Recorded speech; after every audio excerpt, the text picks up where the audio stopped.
Friends, आज जो मैं आपको कहानी सुनाने जा रहा हूं that will open the secret कि क्यों कुछ लोग जिंदगी में सफल होते हैं और क्यों कुछ लोग बार बार कोशिश करने पर भी अनसक्सेसफुल होते हैं। ये कहानी है वॉर ऑफ गुडलेट की।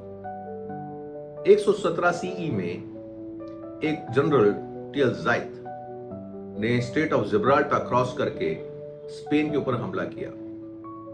ये जनरल जो जिब्राल्टर क्रॉस कर रहे थे, इनके पास सिर्फ 10,000 सैनिक थे और जो स्पेन का राजा था किंग रॉड्रिक, उसके पास 1 लाख से भी ज्यादा सैनिक थे।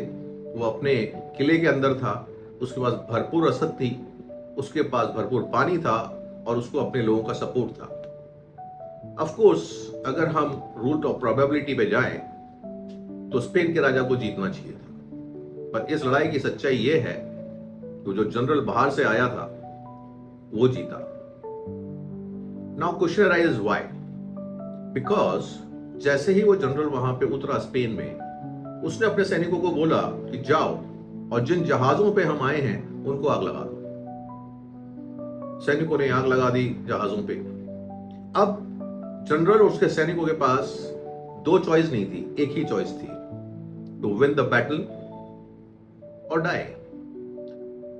और जब लड़ाई हुई तो इन 10,000 सैनिकों ने उन 1 लाख सैनिकों को हरा दिया, भगा दिया और वो राजा रॉड्रिक अपना किला छोड़ के भागा।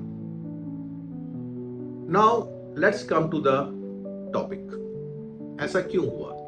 क्यों वो कम सैनिक वाला जनरल भी जीत गया, जिसके पास लिमिटेड पानी था, लिमिटेड खाना था, लिमिटेड सैनिक थे?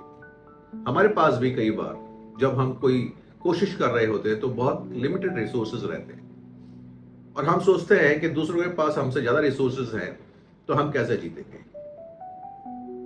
Fact is if you have 2 choices, जैसे स्पेन के राजा के पास 2 चॉइस थी, लड़ो या भागो, और जो जनरल था जो बाहर से आया था उसके पास और उसके सैनिकों के पास सिर्फ एक चॉइस थी, लड़ो और जीतो।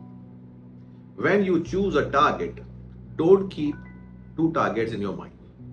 Keep only 1 target.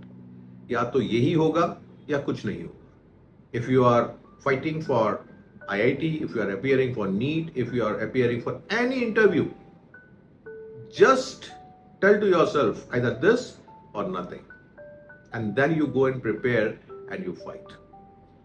I promise you, you will definitely win. Don't quit. Try again and again the same thing. And there's nobody in this world which will deny you your dreams.